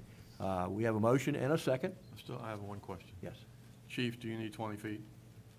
I think what we have is adequate. Thank you. So we have a motion and a second. I'm sorry, with the improvements of the front entrance and. Right, understood. I think we'll be okay with it. Understood. We have a motion and a second. All in favor of the motion as presented? Wait a minute, what's the motion, sorry? You- To Ms. go to Williams? the 6 to 10 lot standard versus the 1 to 2. Okay, It's 20 foot. got it. Ms. Williams made the motion, you made the second. All in favor of the motion as presented? Aye. Those opposed? Aye. Aye. Any abstentions? Motion passes, is denied 1-4. I think the conditions will stay as it is.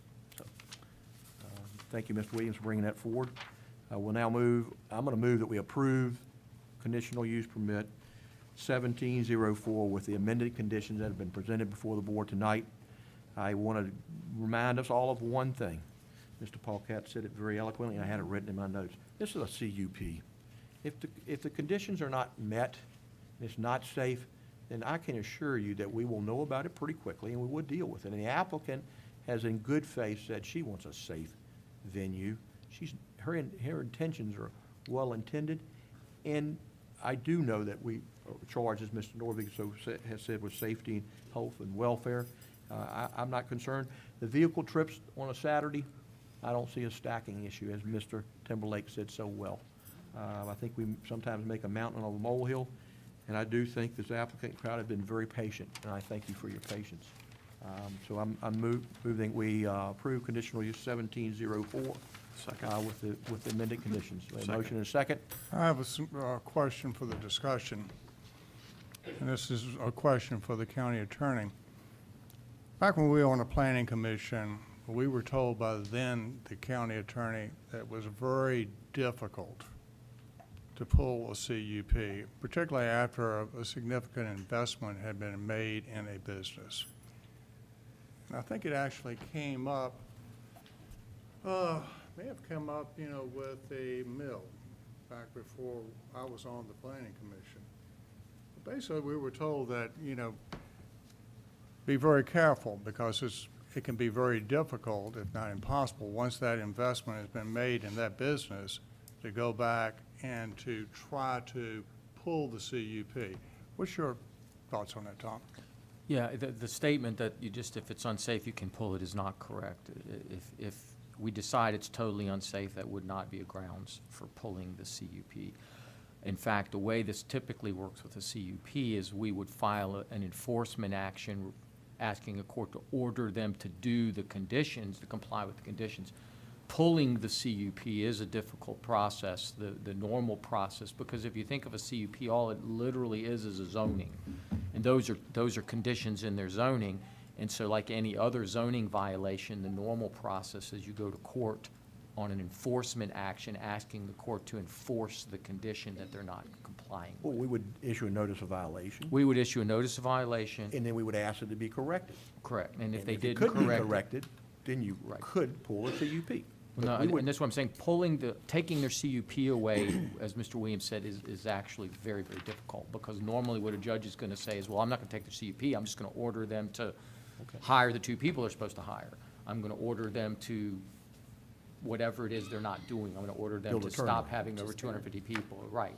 I mean, that's the normal remedy. The normal remedy is enforce the condition, not So if they pull the didn't, CUP. if they didn't choose to do that condition, what would happen then?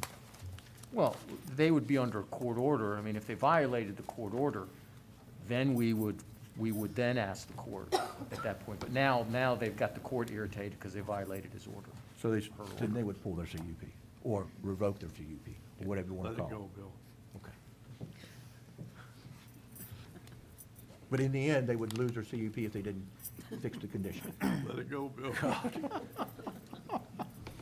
Anyway, so we have a motion. Did we vote yet? No, I have one more comment. you're ready to vote after. I'm ready to vote. These poor people said enough. Can I just add one thing? Yes. Thank you, Mr. Chairman. I just want, thank you for the input from the people that came tonight. It's nice to see so many people, by the way. Thank you for the patience of the applicants. And what you're seeing up here is maybe a little slow tonight. I'll admit that, but the buck stops here.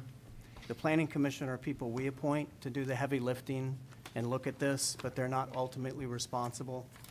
The staff does a good job every day from, 10 to 2? Is that what you people work down there? They do a good job every day of crossing the Ts and dotting the Is, and I'm real proud of them. But the buck doesn't stop there either. We're the ones that have to think about the rear-end collision that the citizen brought up earlier and how to prevent that. We don't want to pull a CUP after somebody gets hurt. That's not our intent. Our intent is to lay out something that can last for years, if so be it. So thank you for your understanding. Thank you for all the input. We hear you. We each represent over 5,000 people, and we have a big burden. And sometimes we need to go through this machination to make everything come out right. So thanks. Thanks, Mr. Chairman. Thank you, Mr. Norvig. All in favor of the motion? Need a roll call. Roll call. All in favor, please. I by never all get means, that right either. Do the roll call Mr. vote. Williams? No, Mr. Norby? Aye. Mrs. Cabell? Aye. Mr. Melton? Aye. Mr. Tucker? Aye. Motion passes 4-1. Thank you. We'll now move on to public hearing. Ordinance, an amendment of ordinance 2017-30, amending chapters 70 of taxation, traffic, and vehicles. Fee schedule. And is staff taking this? Is, I'll be glad to take it, Mr. okay, thank you, Tom. I wasn't sure who was going to take this one. I'll be Whether glad to Jamie do it. or the treasurer or Charla or who. Go ahead. What happened is we had a citizen complain. As you know, we have personal property tax, and then we have an annual license tax. I mean, a lot of people think of it as the county tag that we don't use anymore, but that's what the license tax was.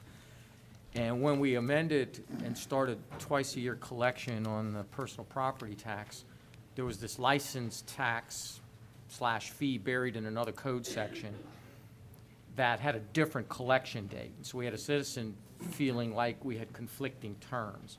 So the purpose for this amendment is twofold. The first purpose of it is to collect the license fee with the first installment of your personal property tax on your car. And the second purpose of it is to move it away from we had it in the car section, in the motor vehicle section, and we're moving it into the taxation section, the same area, so that somebody, when they look, their personal property tax is in the same section of our county code as that license fee. So it looks like a lot of change, but most of the change is moving it from one portion of the code to a different portion of the code. Cleanup. It's just a cleanup. Sounds good. Any questions of staff? Anyone wishing to speak? We'll open the public hearing on ordinance 2017-30, amending chapter 70 of taxation, 74 traffic and vehicles. Anyone wishing to speak, please come forward at this time. Seeing none, I'll close the public hearing. I'll make a motion, we approve ordinance 2017-30, amending chapter 70 as presented from staff. Second. Motion and a second. Bonnie? Mr. Williams? aye. Mr. Nordvig? Aye. Mrs. Cabell? Aye. Mr. Melton? Aye. Mr. Tucker? Aye. Motion passes 5-0. We'll now move on back to 10A, Resolution 2017-80, amending the county procurement policy found on page 93 of your packet. And Charlotte, you going to take this? Thank you. Thank you, Mr. Chairman, members of the board. Tonight before you is Resolution R 2017-80, amending the procurement policy. Back in July of 2016, July 25th, you amended the previous procurement policy, which was from 2002, in order to increase the competitive negotiation and competitive sealed bid amounts to be in compliance or in accordance with the Virginia Public Procurement Act. In that policy, we also added some more restrictive on purchases on lower amounts to require 3 verbal quotes or 3 written quotes. Now that we've had it for a year plus, as we've been working through it, we've kind of determined that the lower limits are very restrictive, especially on our Public Works Department. It creates when there's a repair needed and it needs to be fixed, that they're having to take extra time to call around and find 3 quotes for a part they need to fix a HVAC unit or lots of other repairs that they have. And so we're asking at the board increase it to 10,000 for verbal quotes, under 10,000, and between 10,000 and the 60,000 or 100,000 for competitive or negotiation and sealed bids to be 3 written quotes, but also to allow the county administrator to be able to waive that if it's an emergency type situation or it becomes necessary. Of course, we encourage all of our department heads to get quotes and shop, find things in a practical manner, but the lower amounts were really hindering probably our Public Works and probably our fire and EMS as well on their purchases. So excuse me, Mr. Chairman? Yes. So it's really 2 points. Mhm. One, $10,000 threshold. Yes, sir. Second, county administrator in an emergency situation. Or in above any 10. situation where we need to get a repair done quickly, yes. Thank you. Any questions of staff? I have a question. Yes. The difficulty in getting the quotes, is it for materials or is it for services? Both, I believe. And Ramona, share with me, I need a little bit more information on what you're experiencing.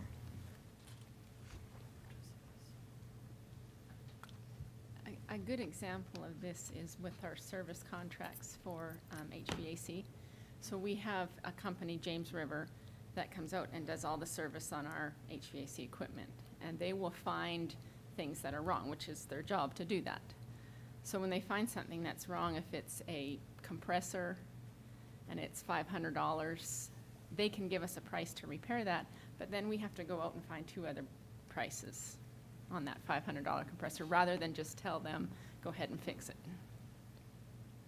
So what's the problem on getting the quotes on a compressor? I mean, that's what I don't understand. It's just time that we have to, if for instance, the HVAC wasn't working in this building and it was 100 degrees, and we had a meeting that night, we wouldn't want to have to wait and go and get all those quotes and wait for those responses back. We'd want to be able to make the repair as soon as possible.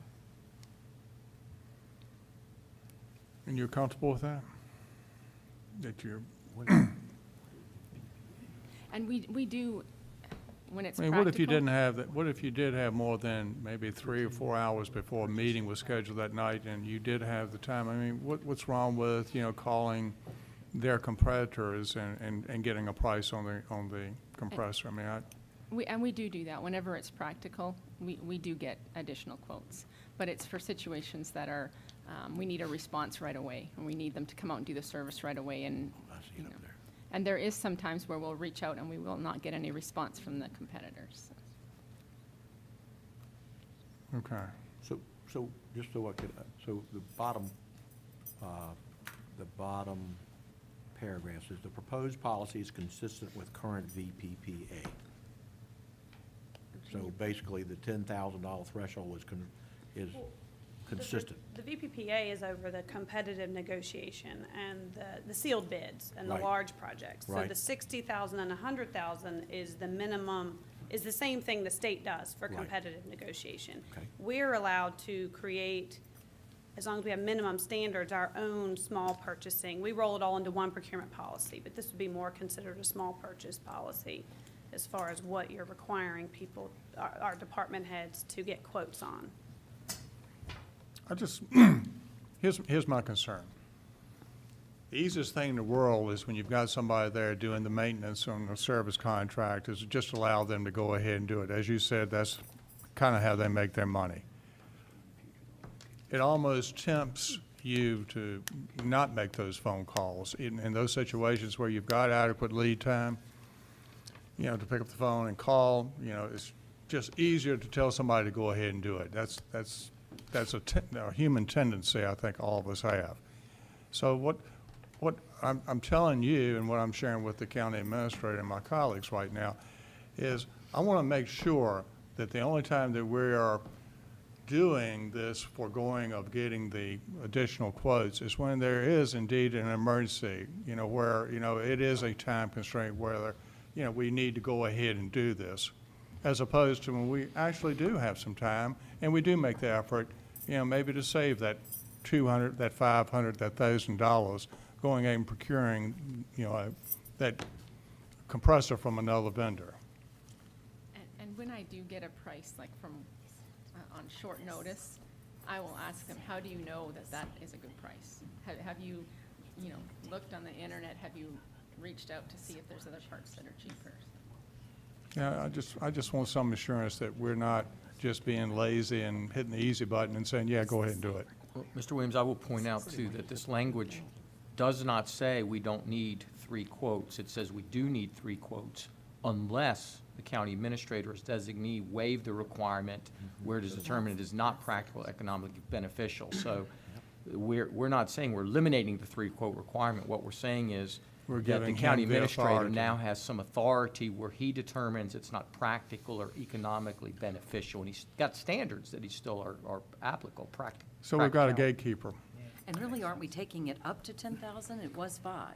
Well, it was 2,500. It says Anything more than between 25 and 2,500 less than 5, but now it's 10. That's what we're proposing. Anything between 2,500 and 5,000 required 3 verbal quotes. Anything from 5,000 and 60,000 required 3 written quotes. So we're doing anything below 10, 3 verbal quotes, and anything between 10 and 60 is 3 written quotes. Did I say that right? Verbal Mr. written. Chairman, to Mr. Williams' question, you know, I had gotten a request from Ms. Carter about a repair where we were running behind. Just to be clear, it was not an emergency, but we were faced with some significant repairs. We had a vendor on site who was prepared to move forward if we gave them clearance, and then the question was, you know, do I have to do the quotes? You know, a lot of these companies are very busy at certain times of the year, especially. The idea that they would drop their work and call us back with quotes knowing that they probably aren't going to get the job necessarily, and they're just, you know, trying to be timely, and basically we then have a unit out of service, people uncomfortable in the building, a vendor standing by waiting, and we're going to go through 1 or 2 or 3 hours worth of calling around, seems for certain amounts of money to be inefficient. For larger amounts of money, certainly worth it. My response to her, whether I could waive that requirement, was no. I have no authority in the purchasing resolution to grant a waiver unless we get the board to change the policy.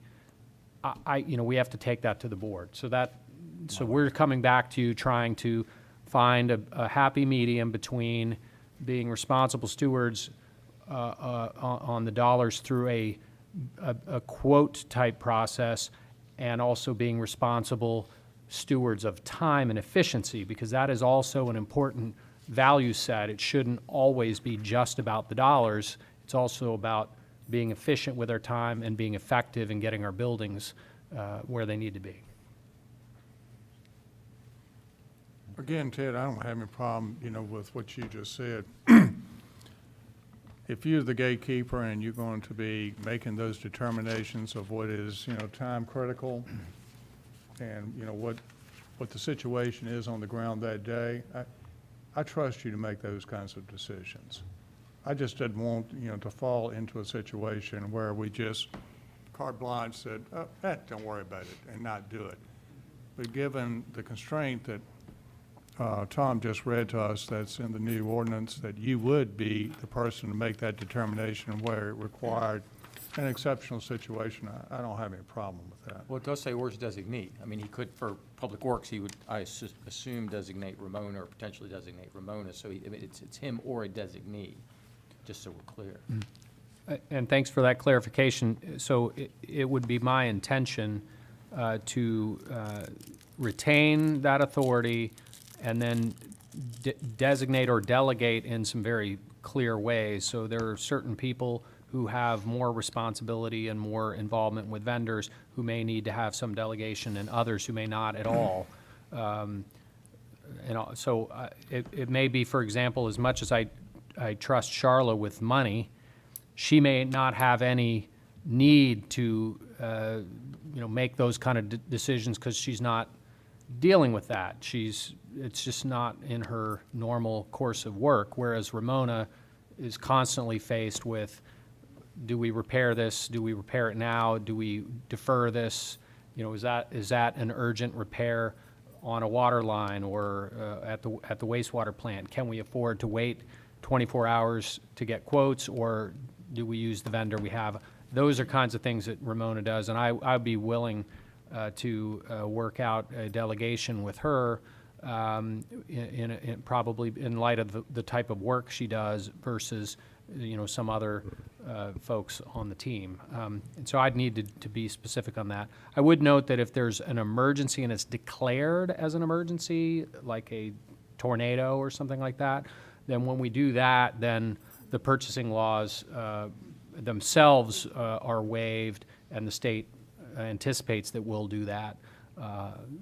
So that, just to be clear, the use of the word emergency has a special context. As it reads right now, Tom, does that include his being able to delegate down to department heads?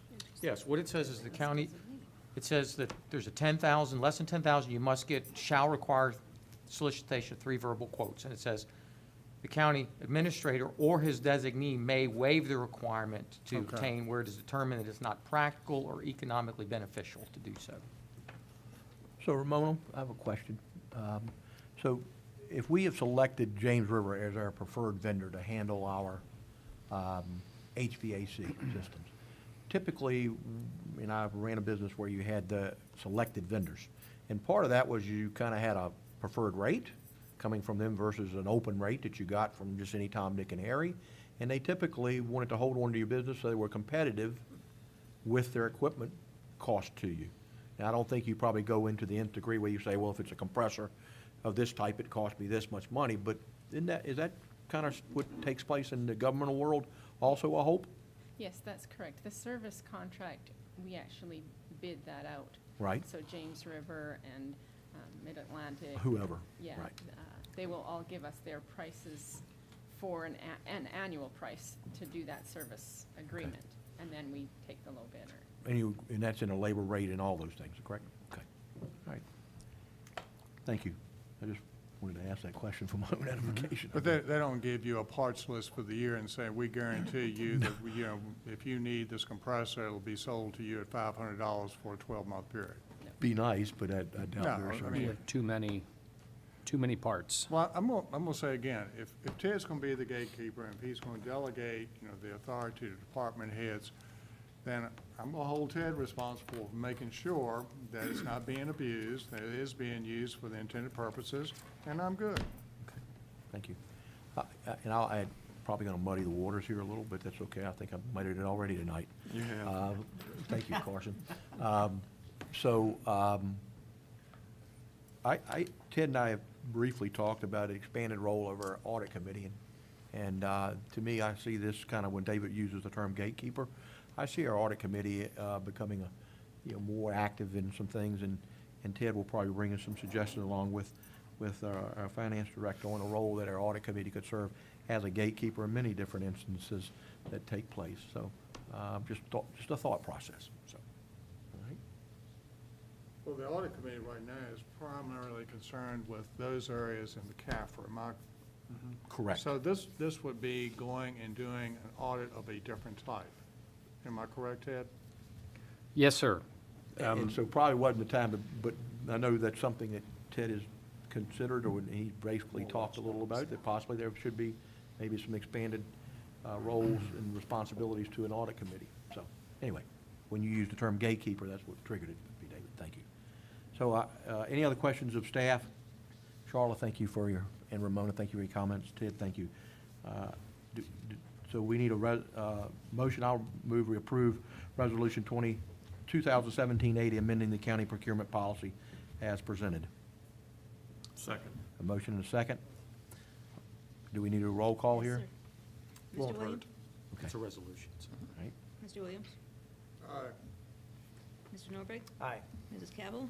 Aye. Mr. Melton? Aye. Mr. Tucker? Aye. Motion passes 5-0. We'll now move on to item 10B, which is a resolution 2017-81, authorizing the county administrator to sign a draft consent order for Fighting Creek wastewater treatment plant. And Ramona, I guess we heard about this the other night, so you can take us through this thing in the top line. Yeah, at the November 20th workshop, I brought to you some information on both wastewater plants, the Fighting Creek plant and the Dutoid Creek. This one is specific to the Fighting Creek. We have not got any information back on the Dutoid. But I brought to you the timeline and the negotiations that we have been participating in with DEQ. And then we received a final draft consent order, which brought the original civil penalties down 30%. The original was $8,750, and they reduced it to $6,125. And they also revised the corrective action plan, which gave us credit for some testing, additional testing that we had started participating in on our own, and they were giving us credit for that back to August of this year. So this consent order, with the requirement for 12 consecutive testing periods, by the end of this month, we'll already have met those 12 consecutive testings. So this resolution just gives the county administrator the authority to sign the draft consent order.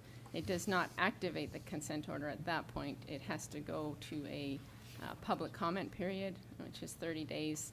And then if there is no public comments or issues with it, then DEQ will sign it and put it, activate it. Thank you for the clarification. Does anybody have questions of staff? Comments? Just a comment, and this is the same comment I had at the workshop.